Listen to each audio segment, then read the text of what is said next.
Like سے تقریب معزز باوقار سادت کرام علماء ذوی الاحترام گرامی قدر برادران اسلام، بالخصوص فاضل گرامی حضور سید سرکار سید محمد ایوب میاں بابا قادری جیلانی دامت برکاتہم العالیہ امام و خطیب قادری مسجد گناہ دیگر معزز سادات کرام علماء ذوی الاحترام، السلام علیکم ورحمۃ اللہ وبرکاتہ۔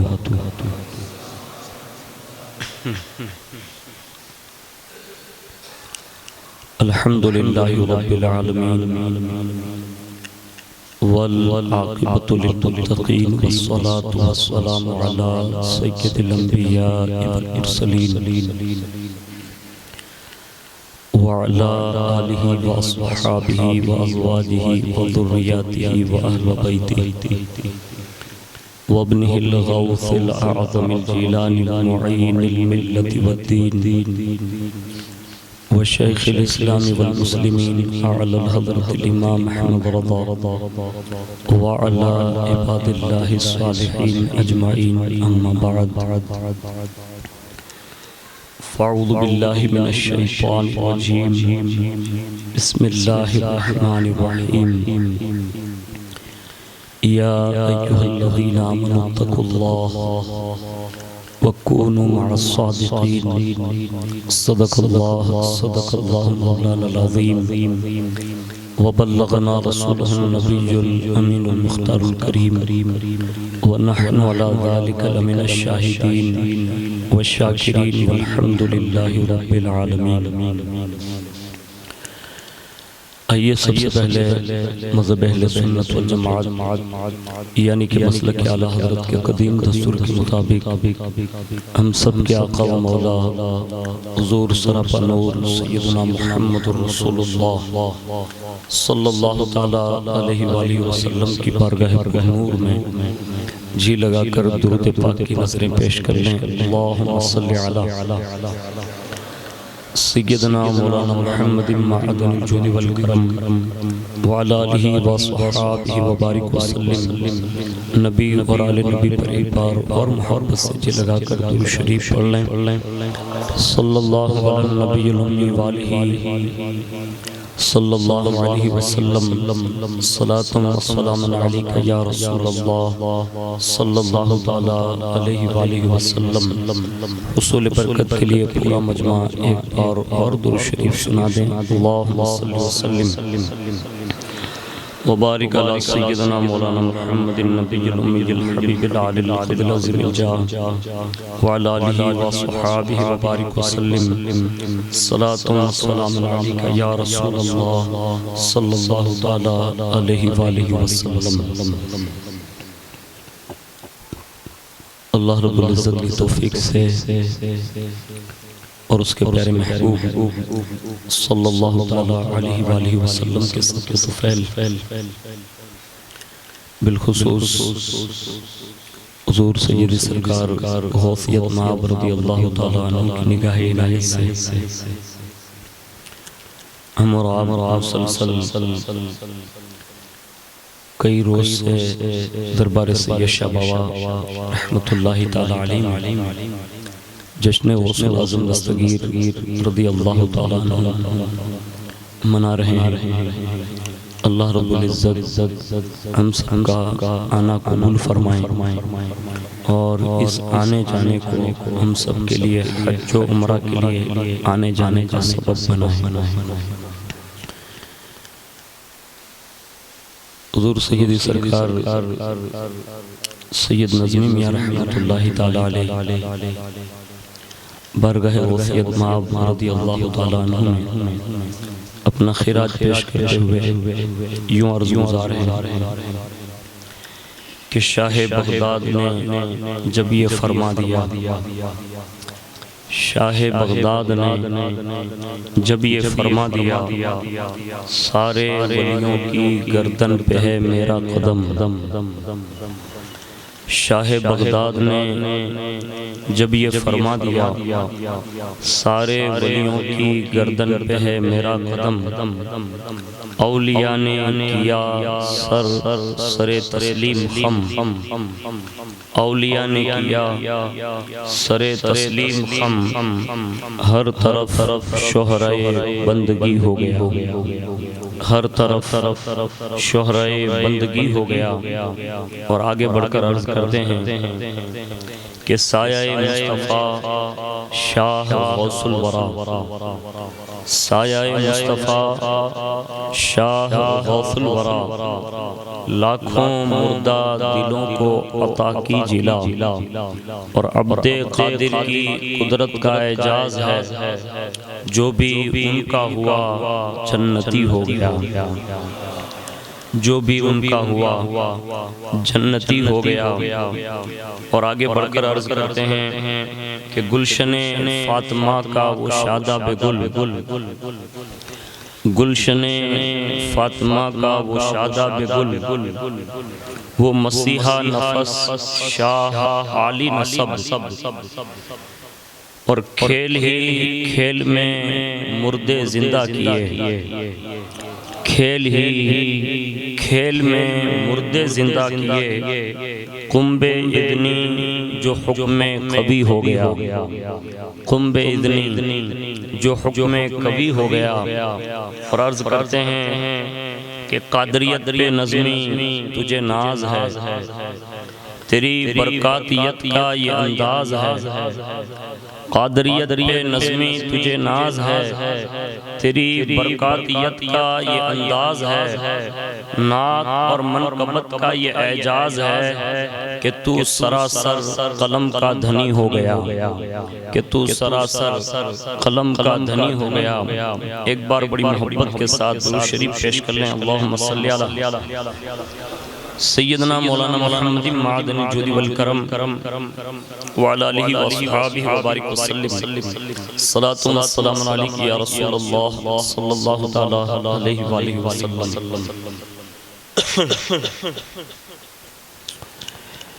اللہ رب العزت قرآن عظیم میں ارشاد فرماتا ہے کہ ایمان والو اللہ سے ڈرو اور سچوں کے ساتھ ہو جاؤ۔ اس آیت کریمہ کے ضمن میں ہمارے بزرگ نے، ہمارے مفسرین نے کئی اقوال پیش کیے، اور اس میں تین باتیں زیادہ اہمیت کی حامل ہیں۔ اگر بندہ ان تین چیزوں کا مجموعہ بن جائے تو اس کے لیے دنیا اور آخرت دونوں کارگر ثابت ہوتی ہیں۔ اگر ان میں سے کوئی ایک چیز بھی کم ہوگی تو ہو سکتا ہے کہ کہیں نہ کہیں اس کو ٹھوکر لگ سکتی ہے، ہلاکت کے دہانے پر جا سکتا ہے۔ مثال کے طور پر پہلی چیز ہے ایمان۔ اگر بندہ مومن نہیں تو پھر کوئی کچھ بھی کرتا رہے اس کا وہ بینیفٹ اس کو ملنا ہی نہیں۔ تو سب سے پہلے ہر چیز کا مدار یہ ایمان پر منحصر ہے۔ جس کو اللہ نے ایمان کی توفیق عطا فرمائی تو آپ یقین جان لیں کہ یہ ایمان اتنی بڑی قیمتی دولت ہے، اتنی بڑی قیمتی دولت ہے کہ کائنات کی ساری دولتیں اور ثروتیں اگر ایک پلے میں رکھ دی جائیں تو یہ سب ہینچ نظر آئے گی، ایمان کا پلہ بھاری نظر آئے گا۔ اور اس کی صرف ایک مثال یوں بھی سمجھ لیں کہ کائنات میں بندہ ہر عبادت کر رہا، یعنی کوئی عبادت ایسی نہیں جو اس نے نہ کی ہو، لیکن وہ مومن نہ ہوا، یعنی اس نے حضور کو نہ مانا اور حضور کی لائی ہوئی باتوں کو نہ مانا، اللہ اور اس کے رسول پر ایمان نہ لایا، تو کام تو بہت اچھے کیے ہیں لیکن اس کے باوجود بھی وہ جنت میں نہیں جا سکتا، اس لیے کہ جنت کا مدار ہی ایمان پر منحصر ہے۔ بغیر ایمان کے کوئی جنت میں داخل نہیں ہو سکتا۔ یہاں تک کہ اگر رائے کے دانے کے برابر بھی کسی کے سینے میں ایمان ہوگا تو حضور اسے جہنم سے بھی نکال کر اسے جنت میں پیش کر دیں گے۔ یہ ایمان یہ قیمتی ہونے کی بات میں نے صرف عرض کی۔ اب اس کو عام فہم میں اگر یوں سمجھا جائے کہ یہ اتنا بڑا خزانہ ہے کہ کائنات کے تمام خزانے اتنی بڑی قیمت نہیں دے سکتے جتنا ایمان اس کے نعم البدل میں خزانہ عطا فرما اور وہ یہ ہوگا کہ جنت میں جانے کے بعد سب سے بڑا انعام جو سب کو میسر ہوگا وہ دیدار خداوندی ہوگا، اور یہ ایمان کی بنیاد پر منحصر ہے۔ اب آپ خود اندازہ لگا لیں کہ خدا کی ذات کا دیدار بھی مومنین کے لیے ہی ہے، یعنی حضور کے عاشقوں کے لیے، جسے ہم مومن کہتے ہیں۔ اس لیے اعلیٰ حضرت فرماتے ہیں نا کہ اللہ کی سرتاب قدم شان ہے یہ، انسان نہیں وہ انسان ہے یہ۔ قرآن تو ہمیں بتاتا ہے ایمان، اور ایمان یہ کہتا ہے میری جان ہے یہ، ایمان یہ کہتا ہے میری جان ہے یہ۔ تو یہ ایمان بڑا قیمتی ہے۔ اب جو چیز جتنی قیمتی ہوتی ہے تو یہ بہت ہی اہمیت والی چیز ہے ایمان۔ اب جو چیز جتنی قیمتی ہوتی ہے اس کے لوٹنے والے بھی زیادہ ہوتے ہیں، اس لیے کہ ہیرے کو آپ نے دیکھا ہوگا، قیمتی ہیرا جو ہوتا ہے جس کو کوہی نور کہتے ہیں، وہ اتنا بڑا قیمتی ہوتا ہے کہ اس کو اتنا اندر رکھوایا جاتا ہے اور اتنی سیکورٹی لگا دی جاتی ہے کہ پھر اس کی انتہا نہیں۔ یہ ایک ہیرا ہے جو دنیا بھی ایک دولت ہے۔ اسی طرح سونا دیکھ لیں، چاندی دیکھ لیں، اور آسان سمجھا دوں جیسے ہم اور آپ سب مل کر اپنی بیویوں کے جو گہنے ہوتے ہیں تو وہ بھی تیجوری کے اندر کے کھانے میں رکھتے ہیں، ایسے ہی بار بار چھوڑ نہیں دیتے۔ جیسے بنگڑیاں پڑی رہتی ہے کانچ کی یا کچھ دھاتو کے وہ چیزیں پڑی رہتی ہے، اوزار، ایسے ہم زیورات پڑے نہیں رہنے دیتے بلکہ اس کو اندر خاص رکھتے ہیں کیونکہ یہ قیمتی ہے بلا تشبیہ اور تمثیل۔ ایمان بھی اتنا قیمتی ہے، اس کو بھی لوٹنے کے لیے شیطان اپنی پوری ضروریت کے ساتھ وہ پوری طاق میں لگا رہتا ہے کہ کسی بھی بہانے اس کا ایمان تباہ کر دے۔ یہ ایمان کو لوٹنے کے لیے یہ پوری کوشش بتا دیتا ہے۔ ایک مرتبہ درود شریف پڑھ لیں۔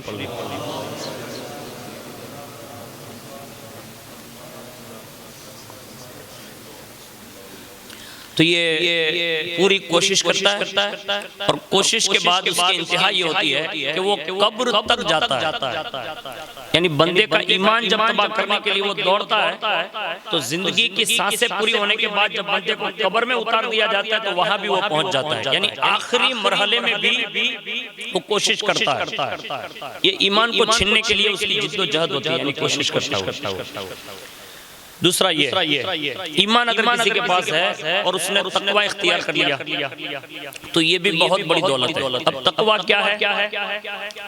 تقوی دو طرح کا ہے، ایک تقوی ہوتا ہے جو عام بندوں کا ہوتا ہے اور ایک تقوی ہوتا ہے جو خاص بندوں کا ہوتا ہے، اور تیسرے درجے کا اخص خاص کا ایک تقوی ہوتا ہے، یعنی 3 سٹیپ ہے اس کے۔ عام بندوں کا تقوی جیسے ضروریات دین میں جو فرائض احکام ہیں، واجبات ہیں وغیرہ، اور جو اللہ تبارک و تعالیٰ نے جن چیزوں کی حرمت کے حوالے سے ارشاد فرمایا، یعنی جو چیزیں حرام ہیں، یعنی کبیرہ گناہوں سے بچے، فرائض کی پابندی کریں اور واجبات وغیرہ ادا کرتا رہے، تو یہ اس کا ایک اچھا تقوی ہے۔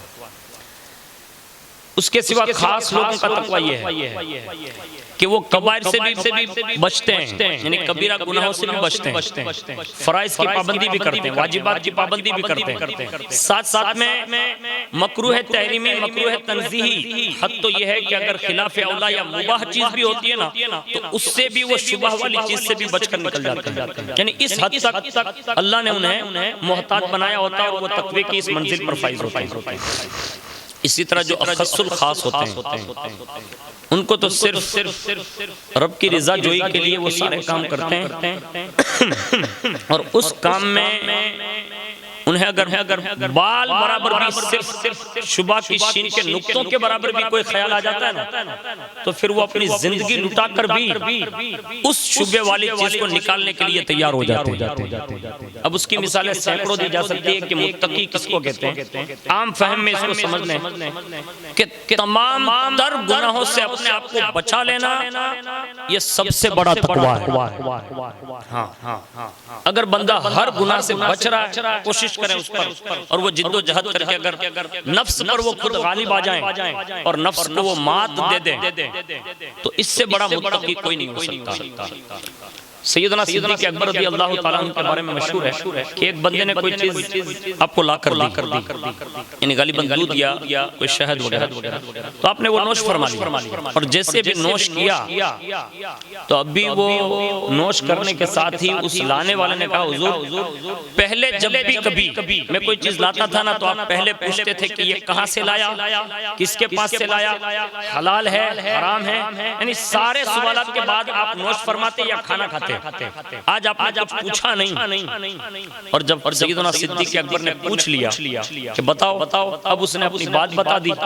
اب وہ کھوا تو گیا تھا، یعنی پی تو لیا تھا، لیکن یہ پینے کے باوجود بھی اپنے جسم کے اندر وہ سرایت نہ کر جائیں تو آپ نے اپنی انگلی ڈال کر حلق میں اس کی قے کر دی، یعنی الٹی کر دی، اور جب الٹی کر دی اس کے بعد فرمانے لگے کہ اے اللہ مجھ سے جتنا ہو سکتا تھا نا میں نے یہ کوشش کی ہے کہ یہ شبہ والی چیز میرے حلق سے نیچے اتر گئی، مولا باقی اگر کوئی ذرہ بچ گیا ہو تو تو اپنے فضل سے معاف کر دے۔ یعنی یہ شبہ والی چیز کو بھی کھانے میں اتنے مؤثر لوگ تھے، یہاں تک کہ ایک روایت ملتی ہے حضرت امام حسن بصری کا نام سنا ہوگا، ان کے یہاں حضرت رابعہ بصری کی دعوت۔ اب جیسے گوشت سامنے رکھا گیا اور جیسے پہلا لقمہ حضرت رابعہ بصری نے اٹھایا نا تو ناک سے اسے سونگ کر فرماتی ہیں، کہا حسن، کہا کیا، کہا اس میں مجھے حرام کی بو آ رہی ہے۔ یعنی کائنات میں ایسے بھی لوگ گزرے ہیں، تو کہا اس میں آپ اس کے گھر کھانا کھا رہی ہے؟ کہا جانتی ہوں حسن کا گھر ہے، یعنی امام حسن بصری کے گھر کھانا کھا رہی تھی، اور فرمایا اس میں مجھے حرام کی بو آتی ہے۔ آپ نے تلاش شروع کر دی، آخر میں نتیجہ یہ نکلا کہ جس کے پاس سے وہ بکرا جو ذبح ہوا تھا نا اس نے بغیر ملکیت والی زمین پر صرف چارے میں ایک منہ مار لیا تھا، یعنی وہ بکرا جو چر رہا تھا اس کو کتنے دن بیت گئے وہ الگ، پھر وہ بیچا گیا، بیچنے کے بعد پھر امام حسن بصری تک گوشت کی شکل میں آیا، پھر وہ پکایا گیا، اور پک کر جب رابعہ بصری کی تھالی میں آیا نا تو رابعہ کہتے ہیں کہ اس میں حرام کی بو آتی ہے۔ یعنی اتنا دور گزرنے کے باوجود بھی ان کی ناکوں میں یہ حساس تھا کہ وہ ایسی چیزوں کو سونگ کر پہچان لیتے تھے کہ یہ حلال ہے یا حرام ہے۔ آج ہمارے یہاں دونوں آنکھیں کھلی ہوئی ہے، سب کچھ پتا ہے، لیکن پھر بھی کوئی کھانے کی دعوت کر دینا تو ہم سب پہنچ جاتے ہیں۔ آپ کو نہیں کہہ رہا ہوں، میں خود کہہ رہا ہوں کہ ہم سب پہنچ جاتے ہیں، ہمیں پتہ ہی نہیں ہوتا کہ یہ کون سا کھانا ہے، ہم نے کبھی اس کا احتساب نہیں کیا۔ ہمیشہ یاد رکھ لیں کھانے کے معاملات میں تھوڑی تشویش کرنا چاہیے، اور یہ ان لوگوں کا طریقہ ہے جنہوں نے تشویشیں کی تو اللہ نے پھر انہیں وہ مراتب بھی عطا فرمائے۔ میں نے کل کی گفتگو میں ضمناً حضرت سیدنا عبداللہ سمعی رحمت اللہ تعالی علیہ اور حضور غوث پاک کے خاندان کے دو بزرگوں کی باتیں میں نے اب تک پہنچائی تھی۔ انہی میں ایک عظیم اور عبقری شخصیت حضرت سیدنا ابو صالح موسیٰ جنگی دوست رحمت اللہ تعالی، یہ کائنات کی وہ عبقری شخصیت ہے کہ جنہوں نے شیخ عبد القادر جیلانی جیسے بیٹے پال کر پوری کائنات کو عطا فرمایا، یعنی یہ وہ بابا ہیں جن کو اللہ نے بہت بڑی نعمتوں سے نوازا، اور سب سے بڑی نعمت حضور غوثیت مآب رضی اللہ تعالیٰ عنہ کی ذات والا صفات ہے۔ آخر یہ اتنی بڑی نعمت سے آپ کو کیسے نوازا گیا؟ تو سنیں انہوں نے اپنی زندگی کے ایام بھی ایسے ہی گزارے ہیں۔ اکثر کتب میں یہ بات ان کی نقل ہے کہ آپ اتنے بڑے مجاہد تھے کہ آپ اپنے نفس کے ساتھ ہمہ وقت مجاہدہ ہی کرتے رہتے، یعنی جہاد کرتے رہتے۔ اور اللہ رب العزت نے آپ کو اپنے نفس پر اتنا کنٹرول عطا فرمایا تھا کہ کئی دنوں تک مسلسل روزے سے رہ لیتے، یعنی کئی دن بیت جاتے، یعنی اس شان سے آپ نے مجاہدات کیے، اور اس مجاہدی کی برکت یہ ہوئی کہ اب جنگل و بیابان میں، علاقے میں جہاں کہیں بھی رہتے، اپنے نفس سے مطلب جہاد کرتے، اور اسی لیے آپ کو جنگی دوست کہتے ہیں، اور یہ بہت بڑی شان کے مالک تھے۔ اسی مجاہدات میں کئی روز سے کھانا نہیں کھایا تھا، اور وہ سیر و سیاحت کرتے ہوئے کسی خاص دریا کے کنارے سے، یعنی ندی کے کنارے پر اب تشریف لے جا رہے ہیں، اور اسی درمیان کیا دیکھا کہ اسی نہر کے اندر ایک سیب تیرتا ہوا آیا، اور جیسے اس سیب پر نظر گئی، اب ظاہر سی بات ہے جنگل ہے، بیابان ہے، اور اس میں ندی ہے، اور اس میں سیب جا رہا ہے، وہ تو پتہ نہیں ہوتا کہ کس کا ہے، لیکن اب ندی میں عموماً جو چیزیں جاتی ہیں نا، تو وہ اگر فقہی مسئلہ معلوم کریں نا، تو پھر اس کا کوئی مالک نہیں ہوتا، پھر وہ جو اٹھا لے وہی اس کا مالک ہوتا ہے، جو تیر کر آتی ہوتی ہے۔ تو انہوں نے یہ خیال کیا اور سوچا کہ سیب ہے، تو آپ نے فوراً اس کو اٹھا لیا، اور جیسے اٹھایا نا، تو اب کئی دن سے مجاہدے میں تھے، اب اسی وقت اس کو تناول کر، اور جیسے ہی وہ کھایا نا، تو کھاتے ہی اللہ والوں کی شان یہ ہے کہ انہیں فوراً تنبیہ ہوتی ہے، یعنی آگاہی دی جاتی ہے، فوراً خیال آیا کہ یہ میرے لیے حلال تھا کہ نہیں، یعنی یہ دل میں خیال آیا۔ تقویٰ اسی کا نام ہے کہ اگر کوئی بھی بات ہو جائے، چاہے جائز ہی ہو، لیکن فوری طور پر اگر خیال گزر جائے نا کہ یہ جائز تھا یا ناجائز تھا، حلال تھا یا حرام تھا، شبہ والا تھا یا بغیر شبہ والا، یہ خیال آنا یہ بھی اللہ کی طرف سے بہت بڑا انعام ہے۔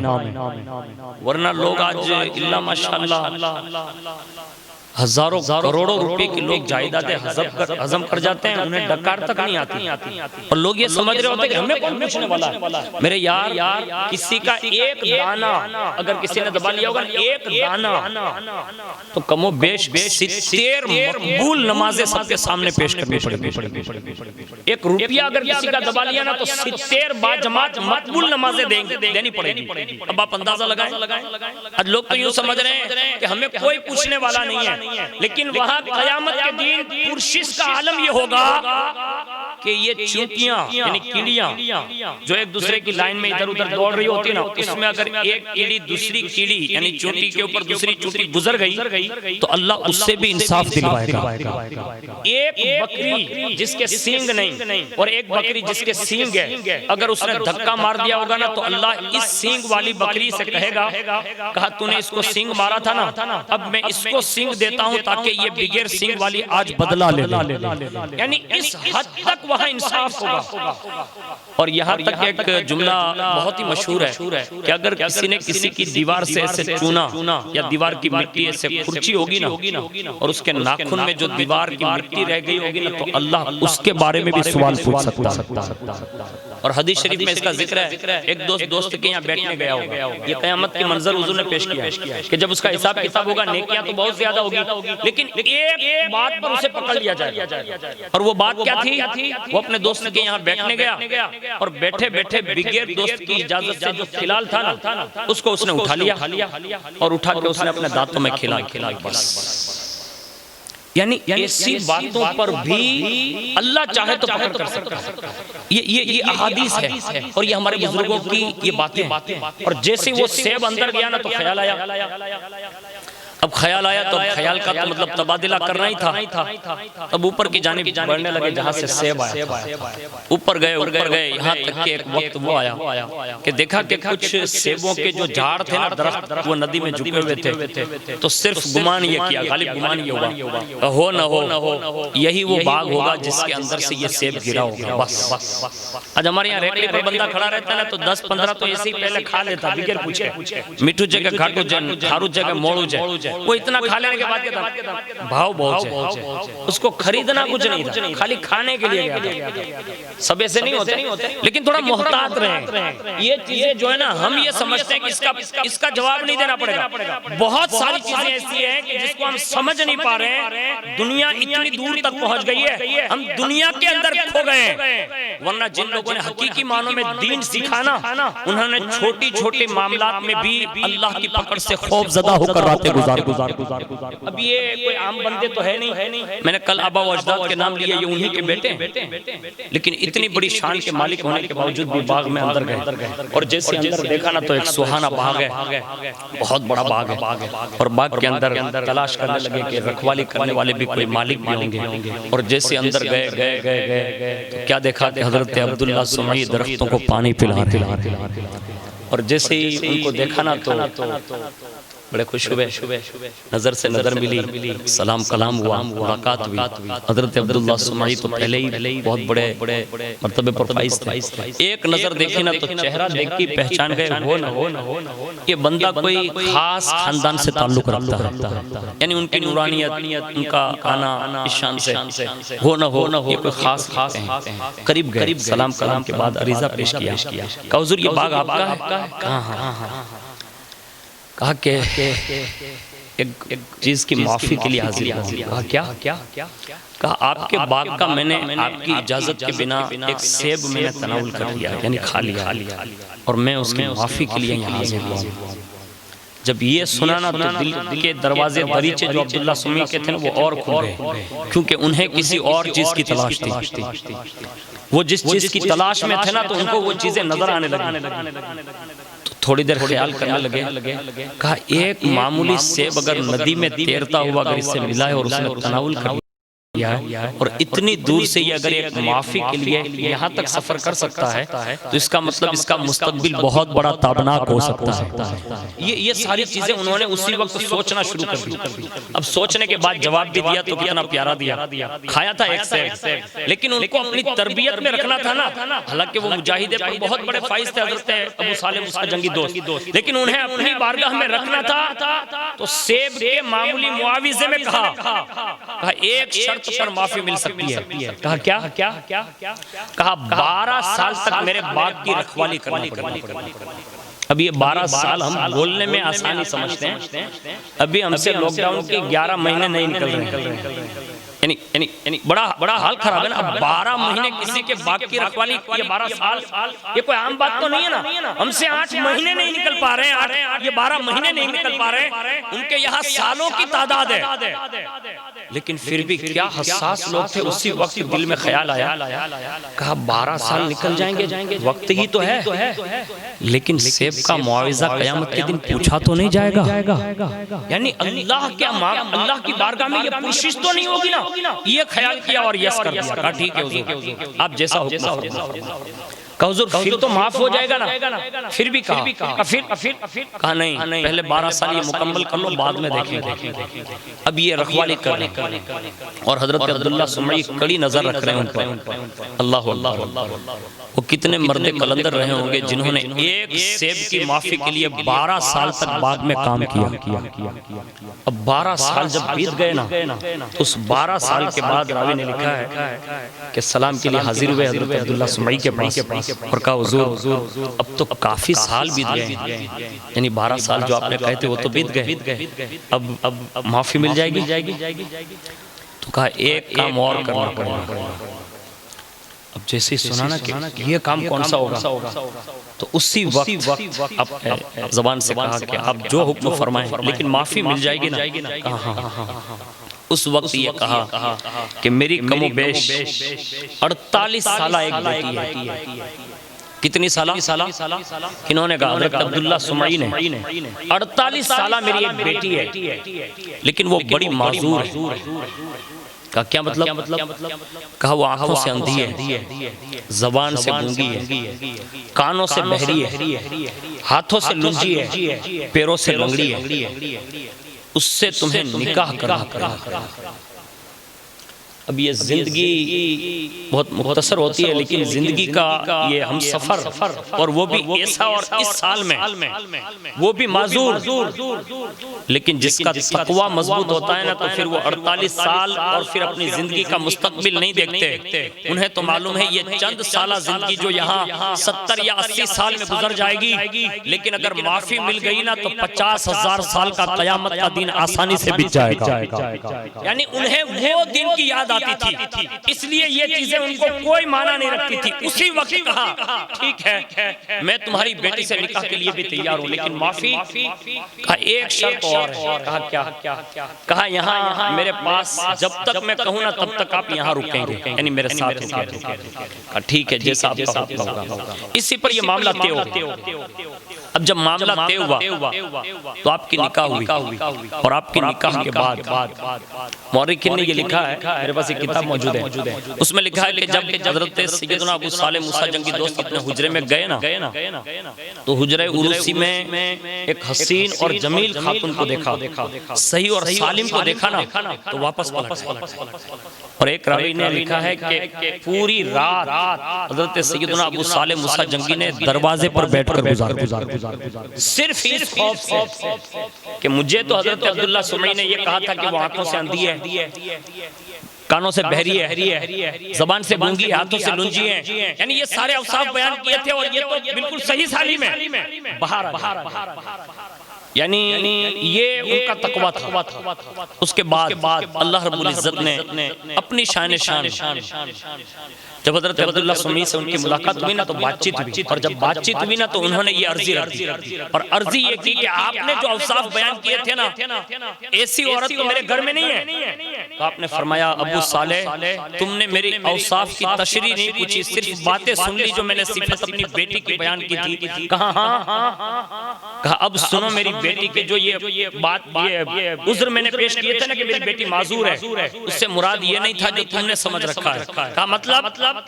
کہا وہ آنکھوں سے اندھی کا مطلب یہ ہے کہ اس نے کبھی غیر محرم کا چہرہ نہیں دیکھا، 48 سال میں نہیں دیکھا۔ آپ سمجھ رہے میری بات؟ 48 سال میں کبھی وہ گھر سے باہر نہیں نکلی، کسی غیر محرم کا چہرہ نہیں دیکھا اور نہ کسی غیر نے انہیں دیکھا، اس لیے وہ آنکھوں سے اندھی ہے۔ اس کے کانوں نے کبھی کسی غیر کی باتیں نہیں سنی اور ناجائز باتیں نہیں سنی، اس لیے وہ بہری ہے۔ گونگی اس لیے ہے کہ اس نے شرع کے خلاف کبھی اپنی زبان نہیں کھولی، اس لیے وہ گونگی ہے۔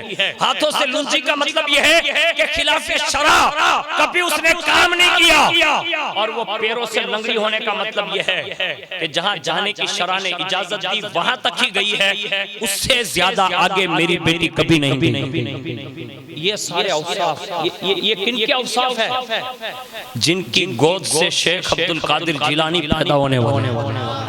اللہ کا انتخاب تو دیکھیں، آج ہمارے یہاں حالات کیا بنے ہوئے ہیں؟ مرد جہاں نہیں پہنچتا نا وہاں عورت پہنچ جائے۔ میں جو کہہ رہا ہوں اس کو غور سے سنیے گا، میں نہیں کہتا ہم سب اسی کٹھرے میں کھڑے ہیں، لیکن میں اگر یہ بات کہہ دوں نا تو ہم سب کا نام اللہ ماشاءاللہ چند بندوں کو چھوڑ کر ہم سب کا نام دیوس میں داخل ہوتا ہوگا۔ دیوس کس کو کہتے ہیں جانتے ہیں؟ دیوس کا مطلب یہ ہوتا ہے کہ جو اپنی ماں، بہن، بیٹی، بہو یا بیوی، خاص کر کے گھر کی عورتیں جس سے آپ کا رشتہ ہے، اگر وہ بغیر اجازت کے اور بغیر پردے کے جہاں من میں آئے وہاں جائیں آئے، اور گھر کے مرد چاہے وہ شوہر ہو، بھائی ہو، باپ ہو یا بھائی یا بیٹا ہو، اگر یہ چار افراد اس کو روکتے نہیں ہیں اور اس کے جانے آنے پر وہ راضی ہیں تو یہ سب دیوس ہے۔ کوئی خالی ہم میں سے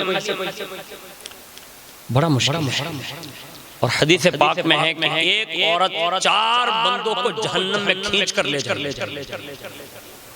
اس میں ایک باپ ہے، دوسرے نمبر پہ اس کا بھائی، تیسرے نمبر پہ اس کا شوہر ہے، اور چوتھے نمبر پر اس کا بیٹا۔ آج ہم سب کی کیفیت دیکھ لیں آپ، میں کسی عورت پر طنز نہیں کرتا، کسی مرد پر نہیں، ہمیں اپنا احتساب کم از کم اپنے گھر کے معاملات میں ہم سب کو کر لینا چاہیے، اگر ہم اور آپ سمجھ جائیں۔ ورنہ میں اگر آپ پر تبصرہ کرتا تو آپ مجھ پر بھی کر سکتے ہیں، لیکن میں کسی کو طنز نہیں کرتا۔ مجھے خود کو بھی احساس ہے کہ کما حقہ میرے گھر کی جو خواتین ہیں نا، یعنی میری والدہ، میری بہنیں یا جو بھی میری رشتہ دار ہیں، اگر میں ان کے معاملات کو اگر کما حقہ ڈیل کر سکتا تو میں آپ پر طنز کرتا یا باتیں عرض کرتا، لیکن ہم سب اس کٹھرے میں کھڑے ہیں۔ اللہ کی بارگاہ میں دعا کرنی چاہیے کہ اللہ ہماری مستورات کو حیا جیسی دولت سے سرفراز، اور جس گھر میں حیا زیادہ، پردہ زیادہ، احترام زیادہ، یعنی ماں باپ کے کہنے کے اندر جتنی زیادہ مستورات ہیں اب پوری سوسائٹی کو دیکھ لیں، جس کے گھر کی عورتیں باحیا ہیں نا، اللہ نے ان کے بیٹوں کو بھی بڑا باحیا بنایا ہوتا ہے۔ اور اس کی مثال زیادہ دور نہیں، میں جو واقعہ سنا رہا ہوں یہ سب سے بڑی دلیل ہے کہ کائنات میں یہ دو ماں باپ نے جو اللہ اس کے رسول کی خاطر تقوی اختیار کیا، اللہ نے اس تقوی کی برکت سے شیخ عبد القادر جیلانی جیسا لال عطا فرمایا۔ آج ہمیں سب کو احتساب کرنا چاہیے۔ شادی کے معاملات میں ہم اس حد تک آگے ہیں اللہ ماشاءاللہ کہ ایسا لگتا ہے کہ اب آنے والا مستقبل میرے خیال سے غریبوں کی بیٹیاں پھانسیاں کھائیں گی۔ میں جو جملے عرض کر رہا ہوں اس کو نوٹ کر لیں۔ آنے والے وقتوں میں ہمارے جوان نہ جانے کتنے جرائم اور کتنے گناہ کے شکار ہو جائیں گے، اور آج پوری دنیا میں تہلکہ مچا ہوا ہے۔ اخبار اٹھا کے دیکھیے روزانہ کتنا۔ آخر ایسا کیوں ہے؟ کیونکہ ہم نے نکاح کے معاملات میں اتنے ہم جری ہو گئے کہ اتنا مہنگا کر دیا، اتنا مہنگا کر دیا کہ آج غریب ماں باپ اپنی بیٹیوں کی شادیوں کے لیے بڑا پریشان ہے کہ اب اس کی شادی کیسے ہوگی۔ بیٹا جوان ہے، رشتہ نہیں مل رہا ہے۔ آخر یہ رشتے تھے بڑے آسان، اور یہ کوئی کہے نا کہ مولانا آپ یہ کیا بات کر رہے ہیں، اتنا آسان تھوڑی ہے۔ میں کہتا ہوں غوث پاک کے والد کا رشتہ ان کے باغ میں طے ہو گیا، یعنی ان کے نانا کے باغ میں ہی طے ہوا تھا۔ یہ بات کنفرم وہی ہوئی۔ پتہ یہ چلا رشتے کرنا تھا آسان، ہم نے رس میں گھسا کر اور اتنا سب کچھ داخل کر دیا نا کہ اب خالی مانڈوے اوپر کئی ہزار، یعنی آدھی پیٹی پونی پیٹی تو اسی میں ختم، کیونکہ ڈی جے وگر تو مانڈوت نہ تھائی અને નાચવા વાળીઓ આવે, નાચવા વાળા આવે. પહેલા તો બાયુ રાસડા પડતી હતી, હવે તો બાયુ પડવા મળ્યા, અને એમાંય બંગડીયું ટાઈપ ઓલા કડા નાખેલા હોય અને કાનમાં આઈને હવે બસ અહીંયા થોડીક બાકી રહી ગઈ. મારા ખ્યાલથી આગળ સમય આવશે ને તો મારા ખ્યાલથી એ નાકમાં પહેરી લે તો એનું કાંઈ નક્કી કહેવાય નહીં.